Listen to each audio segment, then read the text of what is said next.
frame the issues. Everybody's got this long list that any Kenyan can spew out. Agriculture, employment, energy, infrastructure, education, but there is nothing substantive that is transformative, which these politicians are saying. Everybody's got a bunch of proposals that are completely unfunded. We have a devastating deficit right now of 862 billion. So what's missing? What's missing is a coherent plan that basically addresses the fundamental issues in a transformative way. We're hungry today. When I worked in agriculture many years ago in Western Kenya, 9 out of 12 months, farmers who till the land every single day were hungry. If you look at the Kenya National Bureau of Statistics census on household food security, it's still the same picture. People in rural areas are more food insecure than urban people who are working. Agriculture is not working. Some of the input supply, input subsidy programs are not working, like fertilizer application rates, for instance, are extremely low. Extension services are broken. So you give farmers fertilizer, they're applying it on soils that are not ready to take fertilizer. So these are some of the fundamental things. So to put more money at this bad problem is the problem. And you see the manifesto that has been advanced by Raila Odinga and William Ruto. It's exactly the same, more of the same. It's not going to change the trajectory that the country has taken so far. Well, that's why voters have checked out. Basically saying, what's the difference? Well, at least Wajakoya has some radical 10 points, and we'll talk about them in a while. But Wanjiru, I wonder what your initial thoughts are about this debate. It is important, and listening to the concerns that are being brought forward by Wajakoya, by Honorable Raila Odinga, my question from a public participation point of view is, as the media platform is created, is there usually a discussion with the political actors? Because if there isn't, there could be next time. I think there are a lot of Kenyans there that would have loved to see a debate with all the presidential candidates. So public participation and stakeholder engagement, I think, applies across the board. But given that we're here, I agree totally with what Sheila is saying, that we expect our leaders to be humble enough to avail themselves to field, to sell their proposals to the public. But I think the missing link, and my question as we engage in this very, this event is it too little too late? Because we have a situation where we have an administration that hasn't undertaken or supported public participation, hasn't supported civic education, hasn't supported voter education. And so even as the media strives to put together this platform, is it too little too late? And how do we ensure accountability? Because it's one thing to have manifestos, and I don't agree quite with the professor. I think the manifestos have some very good proposals that, if implemented, can transform some of the big issues that be developed. But he's saying they are more of the same. Well, I don't agree with that in terms of substance, but what I do, the question is, where is the accountability? After the promise, how do we ensure implementation? Because we are seeing challenges on leadership and integrity even going into the campaign. We are seeing violations of the basic tenets of the law in the way the political parties have constituted themselves. So the challenge to me is, yes, it's good to have these platforms. We need to have them consistently across the board, not just before the major election, but annually we should have an accountability forum, asking the questions, asking the president. But I've heard at least the organizers of the debate, say that the culture is picking up. I mean, you look at different neighborhoods, people are hosting candidates for MCA and different groups, whether it's religious groups, whether it is civil society people. There is this demand of the people who are, seeking different offices to come before the people and explain themselves. It's not just when politicians are seeking votes that they need to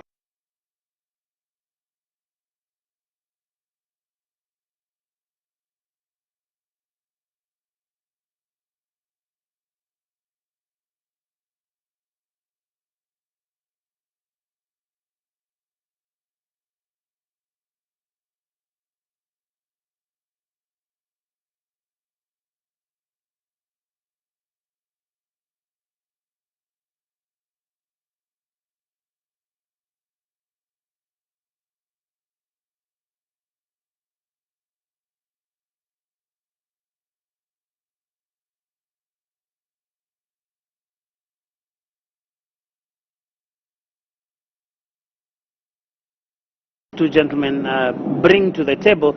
But I think there's an issue here, a national issue that all of us have seen play out with regard to where we are in terms of the preparations for this election that is now just 13 days away. And we've seen some back and forth between IEBC and DCI, for example. I wonder around this table how that makes us feel, and I'll start with you, Houghton. Although we're probably not the best people to start with. As Amnesty, we don't do very much in terms of election oversight. But let me just give you a couple of thoughts. One is that, we have to keep in mind that public trust and credibility of institutions at a time like this is just so important. To have two independent institutions, the National Police Service / Director of Criminal Investigations and the Electoral Commission, scrapping in public. All right, I'm always interrupting you because the other candidate, again a presidential candidate, is arriving there, David Wahiga Maure, and I'll go straight to Lulu Hassan, who is going to be speaking to him in a short while. Na barabara kabisa, mpenzi mtazamaji, shukran sana Joe Wageyo. Kama mnavyoona tayari David Wahiga Mwaure tayari kishawasili wa chama cha Agano akiwa na mgombea mwenza. All right, that does seem that we're having a bit of a signal problem there, but yes, the gentleman you just saw there is the Agano presidential candidate, that is David Wahiga Maure, who is going to be taking part in this debate. And I just want to continue with that, getting some quick thoughts around this whole thing of what's really happening with the IBC, and I think maybe I go to Dennis. I don't know. I've always been worried about IBC preparedness. There are no good signs. We're not seeing good signs. I don't want to be dramatic, but I wonder what these good signs mean in terms of the fate of the election itself, because it seems to be going worse. 2013, we were here. 2017, it got worse. Now we're 2022, it's even worse. It's just not prepared. But what's really the problem, according to you? From a technical perspective, I think there's a way in which organization is not being done. The procurement is not being done well. We don't have the audit report from KPMG. We're not sure about ballot papers. Ballot papers are coming before Gazette notices are issued. Dennis, I'm sorry. We have to go back, and I think we are now ready with the Agano presidential candidate, Wahiga Maure. Na barabara kabisa, mtazamaji, kama mnavyoona David Wahiga Maure tayari wa Agano Party kisha wasili kwa mjadala ambao umesubiriwa kwa hamu na gamu. Labda nimuulize mawili matatu kuhusiana na mjadala wa siku hii ya leo. Karibu sana David. Asante sana dadangu. Naam, umejitayarisha vipi siku hii ya leo? Nimejitayarisha kabisa ili nikuje niwaeleze wa Kenya sababu gani ni lazima safari tubadilishe na sababu gani ni lazima wachague mtu mpya na yeye ndiye mimi. Tunakuja kuelewa kwamba hii ni miaka 59 kutoka wakati tulipata uhuru. Tumekuwa na tabu nyingi hata baada ya miaka hiyo yote. Na sisi wengine kama mimi nimeingia katika huu uchaguzi kwa sababu naamini ni wakati wa kufagia na kuleta wapya. Na kwamba kila ndoto ya yeyote, hata wewe ambaye huja kuwemo huku ndani, hujulikani, hujuna pesa nyingi ama mahelikopta, unaweza kuwa rais, kama vile dada yetu Rupita alivyotuambia kila ndoto ni valid. Na unahisi vipi kuhusiana na mjadala wetu siku hii leo? Unahisi vipi? Hisia zako ni gani? Mimi kwanza nina furaha kwa sababu ni haki ya Wakenya kutusikia zote. Na natarajia hata kukutana na mgombea yule mwingine, my competitor, na hata wale wengine nawaambia wakuje ili Wakenya waelewe. Na mimi kile ninayofurahia ni ya kwamba yale tumekuwa tukiona kule nje, wakati mwingine hata watu hawasikizi sera ni gani. Wanaangalia magari, wanaangalia vipi, mapambo, lakini leo ni wakati wa kusikiza hasa ni nani anaweza kubadilisha maisha yako. Okay, shukrani sana. Asante na shukuru. Okay. Ndio hivyo tumeweza kumsikia David Wahiga Maure akisema kwamba ataeleza sera zake kwa upana zaidi, akitumai kwamba yule mgombea mwenzake ambaye ni mpinzani wake wa Jakoya atakuwa yuko naye katika jukwaa lile. Ni mambo ambayo tunasubiri kuona mtazamaji, lakini kwa hivi sasa moja kwa moja na kurudisha kwake Joe Wageyo endelee na wachanganuzi. Shukran Lulu Hassan. So the Agano presidential candidate is in the house. and we will have to wait for that because the two platforms couldn't be more different. But we were talking about the IEBC preparedness and the back and forth we are seeing with the DCI. Dennis, I don't know if you had finished your thought. No, for me, it's not the management problem. I think IEBC now presents for us a political and an economic risk. Wow, that is big. What are you talking about? It is. The uncertainty behind all these preparations, it's no longer about management and procurement. We're now talking about, are we going to have an election? Are we going to have an election that is successfully executed? Are we going to have an election that is not disputed? These are now political and economic risks. I think that's where we are. Prof? So, Joe, this is a historical problem. This is not just IEBC. The previous electoral bodies have had these same levels of institutionalized and government engineering competence because of what elections mean to our governance process. We've not had free and fair elections since 1992.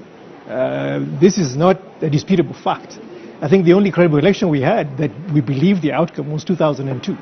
So what IEBC exhibits today is a comedy of errors in many respects and institutional incompetence at a colossal, catastrophic level. One scholar of governance called Land Pritchard talks about governance in capability and talks about isomorphic mimicry, where we've created an institution that mimics that which should be a functional institution that runs election. In every sense it looks like, but it doesn't function like one. So I think that in many respects, if you look at the last 4 elections, we've created a system where IEBC is kind of an arm of government that inserts itself in diverting and subverting the will of the people. Now that has created interesting opportunities for perpetrating internal incompetence, in the sense that IEBC is just not well organized as an institution with all the capabilities that it needs to run an election. Internally, we talk about procurement issues. We talk about just an election, a plan of action that you would execute to the D-Day of an election. If you ask Chebukati what he's been doing for the last 3 years in preparation for this election, the voter register, the cleaning up of all of that, talking about electoral materials, the ballot papers, the security around that. And as Dennis says, this is an existential risk to the democracy. And it's also a threat to the body polity of the country in terms of our sovereignty in many respects. Sheila.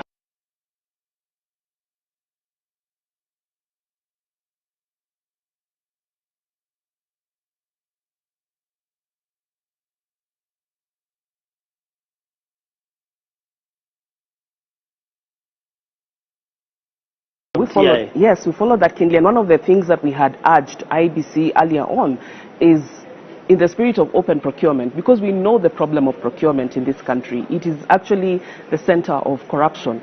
Most corruption in this country emanates from public procurement. And so the interest that then the procurement of these strategic materials, so the ballot papers, the technology has, it meant that there needed to be an attempt to ensure that there was open communication throughout, because when you're looking at some of the claims that were made, was it 4 weeks, 3 weeks ago, coming from politicians, it comes from that whole organization of procurement. So my own take is that there should have been an attempt to be a bit more open, not a bit more, but actually very open in terms of communication, communicating with stakeholders, including the political class. But the other concern that I have is just the ability of our agencies to be able to work together. When you see that kind of spat between the police and IEBC, and you wonder whether these are not some things that could have been resolved, bilaterally. Yeah, we expect them to work together. An election, it requires that you're working very closely with security agencies. And I would have expected that kind of, whether it's a misunderstanding or a dispute or whatever contention, should have been sought out, especially because we know how we easily sensationalize things around elections and politics, especially at this time, with just 2 weeks to the elections. I would have expected that as a matter of national security, this is something that should have been handled. Of course, of course, it's good that it's out in the open, so we know what issues are there, but then we also know that this is something that can potentially, spark several disputes, in regard to the election. And of course, I know the politicians are watching.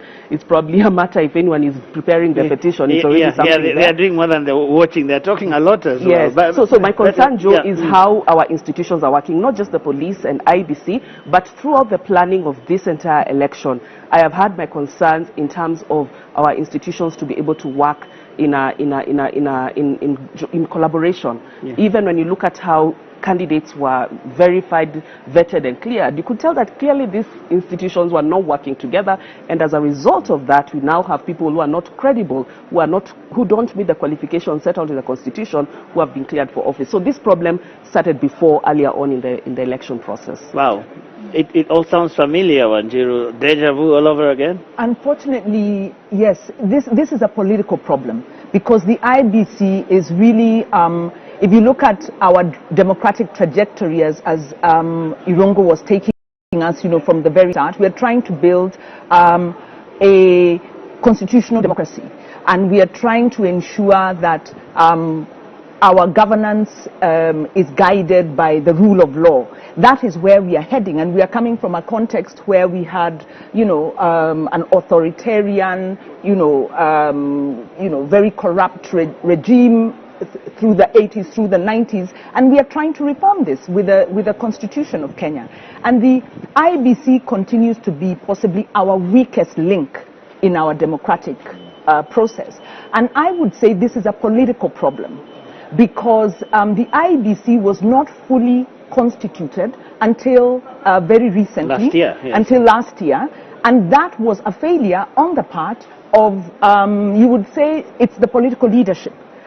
It's the government of the day, you would say, because having the majority of numbers in the House, having even through the handshake, the government, the administration had the wherewithal to be able to constitute IBC adequately. Another factor with IBC we continue to hear is the budget, that they do not get the allocations they need in terms of the budget. We also know there's a lot of horse trading and a lot of efforts to kind of influence. Of course, the way the IBC is designed, political parties have a role in terms of the nominations of the constitution of the commissioners, but we then don't see the independence, and we get a sense there's a lot of interference happening behind the scenes. So the inability of IBC to win the public trust, and the fear that it may, not perform to the level that's needed, is a political problem. And then we ask ourselves, we've had several by-elections run by the very IBC, and we now see, as the stakes get very high, this IBC is not able to, the institutions aren't working together. All right, we need to go. I think yes, there is that is Professor Wajakoya, the Roots presidential candidate. I'm not quite sure what he wants to say, but there he is outside. We'll just take you there and hear what he's talking about. All right, so we will keep that there as we monitor what that is about. But here with my panel, we are monitoring this together. And Prof, I see you are quite perplexed, perhaps amused by what's going on. No, Dennis just remarked that Wajakoya is probably standing next to his lawyer, so I'm wondering whether he's going to sue the organizers of the So we have to be careful what we say here, but we have to monitor what that's about as we continue. But I want us to talk a little bit about these two gentlemen and what they have placed on the table. And it is interesting, we're watching Wajakoya just now, and he has this thing that he calls a 10-point manifesto that has all kinds of things there. There is cannabis that has taken the country by storm, the whole conversation, and he has some people call it ganjanomics, because he has all these figures around it, and he has things like hanging the corrupt, he has things like shutting down the SGR, suspending the constitution, and selling all manner of body parts of hyenas and related things. I wonder what the thinking is, first overall, what his approach has been, Dennis, to this campaign, Professor Wajakoya? I think for me, actually looking at all the manifestos, I think for me, what he's doing is he's saying, think out of the box. Let's think out of the box. Some people say it's throwing out the box. Some people say it's throwing out the box. I think he's, but in a way, and I think I've seen one comment about this, he's saying, let's think about ourselves on a journey to self-reliance. So all these ideas he has, hyenas and snakes and so on, they're all about generating revenue. It's about self-reliance. So for me, that is his message. And I think it's a sensible message. It has radical ideas, but it's a sensible message. But Professor Witty, you say you haven't seen anything radical. Well, you know, and again going back to that part about the manifestos, it's not saying that the manifestos don't exist. The question is how thoughtful and how realistic are these propositions. We've seen two cycles of truly memorable manifestos, 2013, 2017. We saw President Kenyatta run in 2017, and actually just throw away the 2013 manifesto, not even make any references to it in terms of continuity. And we've seen him govern from 2017 to now, not even paying attention to any of the ideas that he put forth there. So I think sometimes I just tend to think that they're not even worth the paper they're written on, to the extent that there's no real commitment by these people, and there's no way to hold them accountable. And again, set aside the manifestos. There is a government fiscal plan. There are so many constraints to basically executing government. I don't even know, in more developed democracies, there is a very deep conversation between the presidential candidates and the public service. Treasury, for instance, the key officers that run the bureaucracy in education, for instance, in agriculture, to basically understand what is it that we've been doing. Some of these manifestos read like this country does not even exist, that there is nothing. And these guys are basically reinventing the wheel. And that's what concerns me. But I think for Wajakoya, there's only one point that I wish the country could pay attention to in his manifesto. I think it's the 8th or 9th one, which talks about reducing the number of devolved units to 8. Yes. I think that to me is a very, very sensible proposition. Yeah. Let's face it, ladies and gentlemen and fellow citizens, devolution is a millstone on our necks. It is a very expensive enterprise. It is the most expensive way to do what we're trying to do. And we will talk about it. And it is totally unaccountable. It's expensive in the way that the money has been spent. And we don't even see it. Go to the counties and see the money is in recurrent expenditure. You could spend the money in different ways. Now, the biggest problem is holding the governors accountable. The county assemblies don't hold them accountable. So you can take the money, spend the money in a different way, and get real results for the citizens. Now, you don't agree? Not at all. Tom, I think we live in two different Kenyas, because this notion that counties are a drain on the budget was created by the Jubilee administration, which was essentially a voted no to the constitution, no to devolution, and refused and failed to transfer resources to the county. They transferred the minimum. At present, with a higher allocation to counties, you're talking about something like 332 billion to counties against a budget of 2.7 trillion.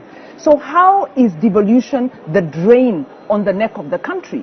The other thing around devolution is, if you look at the extent to which counties have been able to improve agriculture, for instance, during 2020, when the country stopped, agriculture was the only function that continued to sustain the economy of Kenya. Now, these are facts, these are statistics, that it was the one sector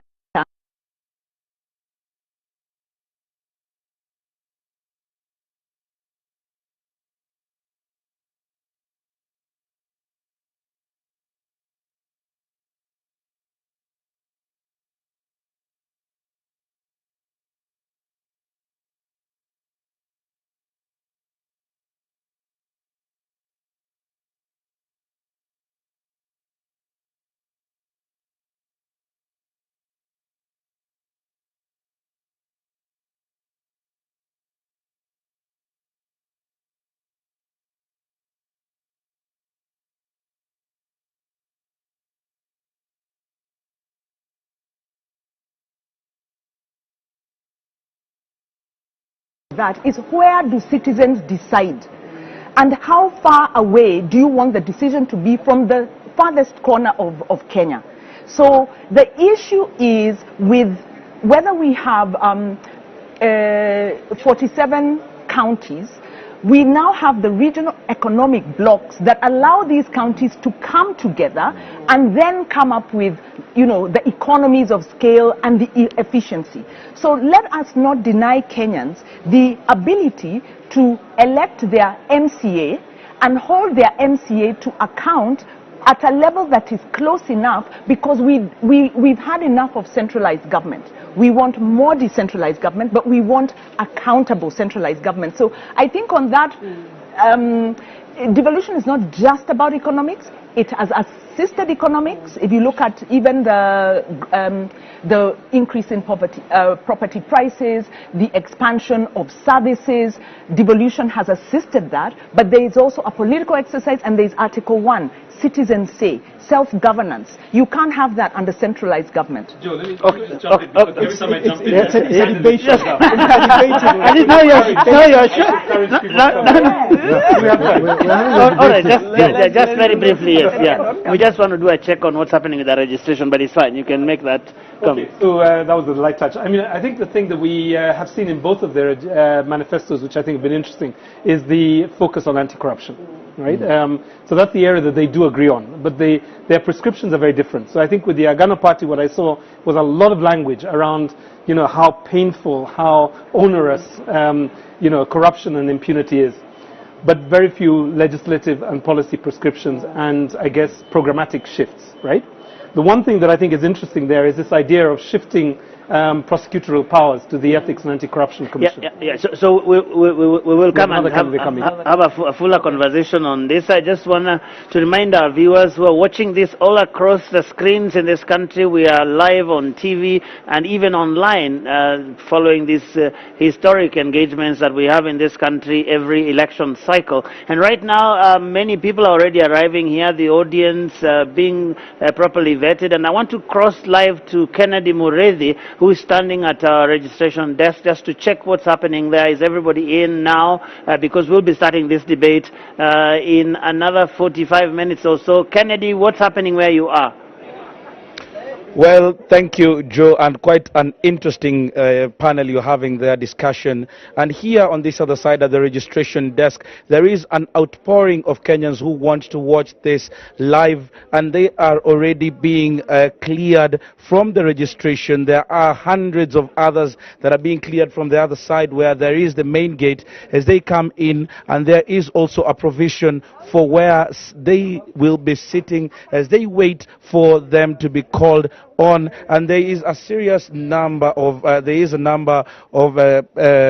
officers who are doing this particular job as they wait to clear everybody that is coming in. But we are having their head, Madam Doris Tanui, on this side, just to give us a glimpse of what is happening and who are you clearing. Are you giving an opportunity for those people who are coming here for the first time, or it is by invite? We are giving those who have been invited. You come here with an invitation card, and once you get here with your invitation card, we'll give you a QR card to scan with your phone, and then immediately it will tell you to register. Once you register, it syncs into our system. From there, we can be able to print these accreditation cards for them.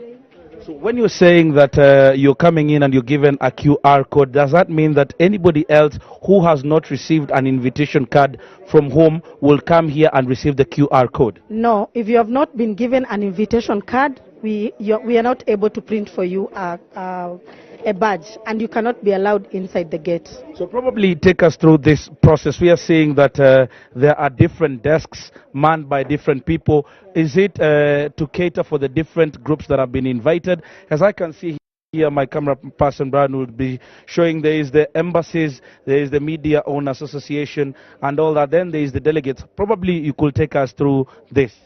Yeah, from that side, we are able to handle the embassies, we are able to handle the diplomats, and then from these desks, we are accrediting everyone. People come, they sit from that side, then they will be called one by one.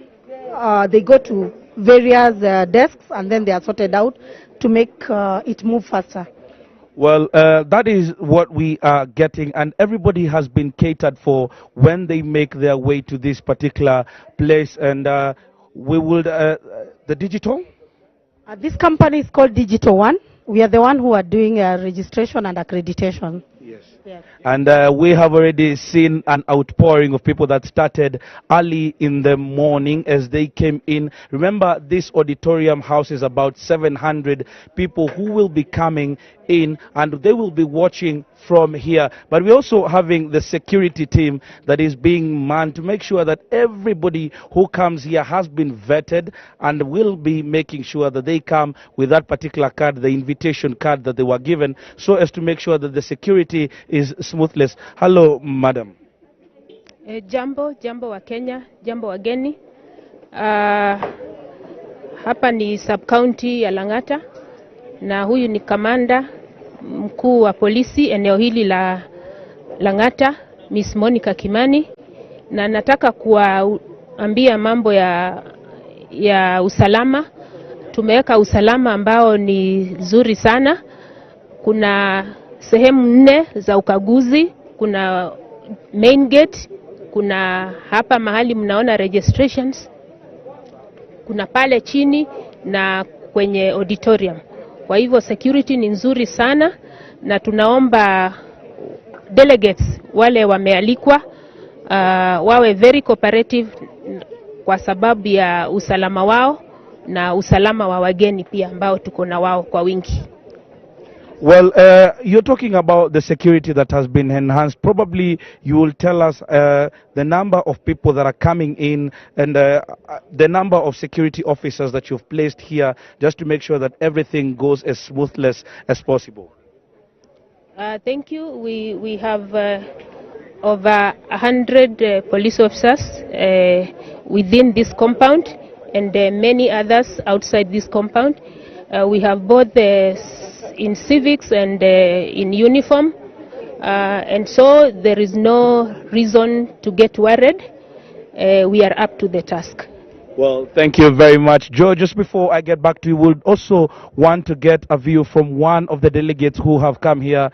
As we do know that there are those delegates that are also representing the political parties that are involved in this debate. There are those supporters that have come with the 4 presidential candidates that we do expect will be involved in today's debate. We would want to get probably a view from one of them. How are you, sir? I'm very fine. What is your name, and today you're here, and how is the feeling, and why not watch from home and come here today? Basically, my name is Samo Gutu. Basically, I want to say I'm one of the few delegates that are privileged to come and have a one-on-one interaction with the presidential candidates. I'm here basically to hear them out, to hear their agenda, and probably make an informed decision come 9th of August during the elections. Thank you, Joe. Those are some of the expectations that most of the people are having today, as they hope that today, when these candidates go on the floor, they will make their submissions, and with those moderators that we are having, will be able to interrogate some of these positions that they have put out there, and that decision probably will be made. There is a huge number of undecided Kenyans that are yet to make their decision, and there are those that will be willing to cement their positions today when these debates go on. Right now, I take it back to you, Joe, to continue with your panel discussion. All right, thank you very much, Kennedy Morezi. They are speaking to various people involved in the registration. We've seen security people there. We've even seen some of the delegates who are arriving, and that is to say that the debate is just minutes away now. At 5:30, that's when the first debate kicks off between Professor George Wajakoya. We've seen him here already. That is of the Roots Party, and the Agano presidential candidate, David Wahiga Mwaure. And I have my panel here. They are still here. They haven't left. And as we were talking, there was a whole conversation about Wajakoya and his federal system sort of proposal. And then there was a bit of fireworks flying here. I was almost getting my helmet, but still I heard you making a sound likely to suggest you wanted to say something. Yes, you had me right, Joe. Yes. On the issue of Wajakoya's proposals on devolution, I agree with Wanjiru in regard to caution in terms of how we deal with the issue of devolution, but particularly because for me the wastage is across all levels. It's both at the national level and also at the county level, and obviously there's a question around accountability that some people say we devolved all the bad manners to. Yes, we did. We did devolve corruption. We had warned about that many years before the county governments were formed in 2013, and I think we focused a lot on at the national level. Even when you look at our institutions responsible for addressing and oversighting in regard to accountability, they're focused at the national level. And I go back to the question around resourcing for our institutions which are responsible for oversight. And we talked about this when we're talking about IBC, but it's not just IBC. When you go to the Ethics and Anti-Corruption Commission, the ODPP, the judiciary as well, which is responsible for, is at the last point of the criminal justice chain in terms of listening and hearing and determining, adjudicating corruption cases, they do not have adequate resources to be able to fully perform their mandate to our satisfaction. And you can see that the problem of corruption is quite huge. I think right now as we speak, we are experiencing the highest cost of corruption. But we have not matched our institutions to the resources that are required. But if I can also just speak to the issues around what these candidates have in their manifestos in regard to addressing corruption. Yeah. Wajakoya talks about the death penalty. Yes, hanging people. Yes, I'm a bit cautious on this because we also know that we're in a country which respects the right to life. Life is, when you look at our constitution and our laws, and for me, I've always questioned that. Okay, I've seen other countries which do this, but then in that case, you're not really. We want those people alive to get the real punishment in prison. I want the person who was recently was it 2 years ago, someone was sentenced to 67 years in prison. I want them to spend 67 years in prison. Well, it's running for election, but that's a story for another day. That's a story for here. We'll talk about it as well, because we need to hold our leaders accountable for these people who are coming to debate here and telling us that they are fighting corruption, but they are still giving tickets to people responsible for corruption, and then you tell us that you want to fight corruption with people who have been responsible for corruption. Those are the things we need to call out some of these people for. But so I question Wajakoya's proposal on this. And then for Mwaure, you've seen that as you've said, his emphasis is on recovery of assets, which is important, because I've not seen people talking about monies that we have lost, billions of shillings stashed out there in foreign countries. I saw that you already wrote a letter to some foreign governments asking for support in terms of, tracing and repatriating that money back into our economy. This is important. Not very many people are talking about this because we are struggling as a country with our economy, inflation, and we really this is the time we need all those resources that have been stashed out there to be brought back to be able to, bolster our economy. So I agree with him on that. He's also talked about revisiting some long-lasting corruption cases, KEMSA, the Kendren and NYS and others which have not been resolved. I think this is important. Just be cautious as well. There's always cautious because even as president, we also expect that he will respect independent institutions. Exactly, because the institutions responsible for investigation. That's where I was going with that. How viable then is it for a candidate to really come and tell us this is what I'm going to do about corruption? I mean, in the face of what you're talking about, because we have the EACC, we have the DCI, all of this DPP, everybody doing their bit within this whole chain. What is the president going to do? I mean, the current president famously said, some people now say infamously, munataka nifanye nini jameni? Well, there's a role that the executive also has to play. That is important. Even in terms of, because one of the things that we have struggled in this country is political will, and even just, how are you able to call out your people in government, your colleagues in government who are responsible for corruption? One of the promises of the Jubilee administration 10 years ago was that they would ensure that people who have been indicted for corruption do not hold public office. But then how many people have we seen continue in public office even after being indicted. Okay, so those are some of the things that we see. So it's a political will that is really critical that we need to see coming from the presidency. And there are many other roles that the presidency plays in terms of fighting corruption without necessarily going into the mandate and influencing independent institutions. Then is their platforms here. So they are gonna. For Wajakoya, the most outstanding thing about fighting corruption is, of course, kunyonga hao, which Sheila has a more complicated name for the death penalty or capital and whatever, but it's really kunyonga watu, isn't it? With him. Hang them with him. Yes,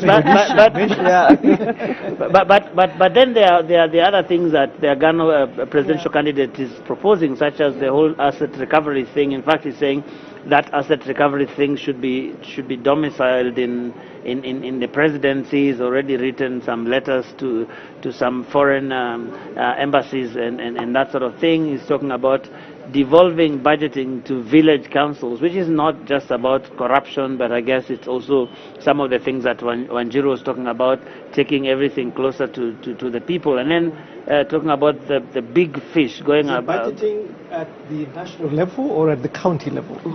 At the village. Devolving it beyond village. Cascading it further to the villages. So that is devolved funds going to the villages to make budget proposals about their priorities. Yeah, like they do in Makueni. Yeah, That's how they do because their his budgeting. proposal on one of the proposals, at least on devolution, is that the allocation to the counties will be 40%. Right now, of course, there's a whole debate whether it is even 15 or 12 or 10. We really don't know many times, but he's saying he's going to make it 40, and 10 out of the 40 is going to go directly to this this village councils that he's talking about. It's easier said than done, because you see, we already have the sub-units within counties, the sub-counties.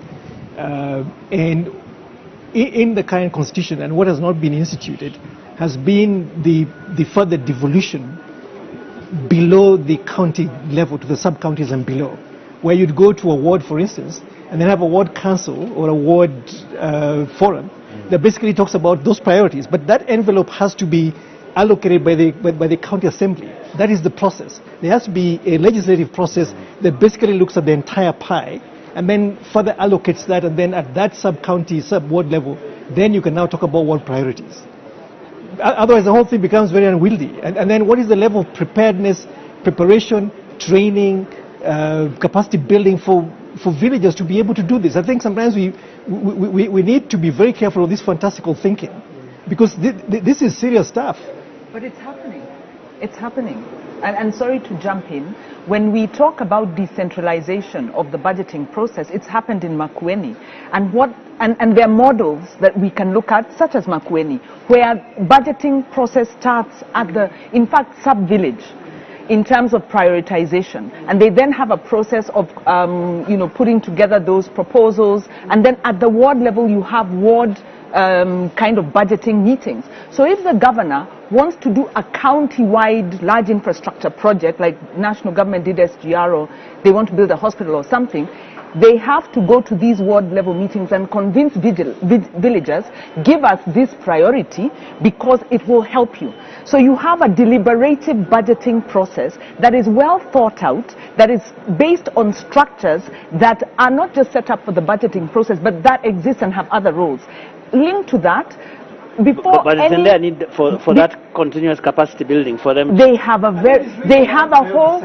exactly. It's political will. Not the numbers like how many shillings and cents you're going to spend on a bridge. No. It is, by the way, the budget discussion is based on the proposals, because there is a problem in Kenya's budgeting process, and we've been told this by government, by people in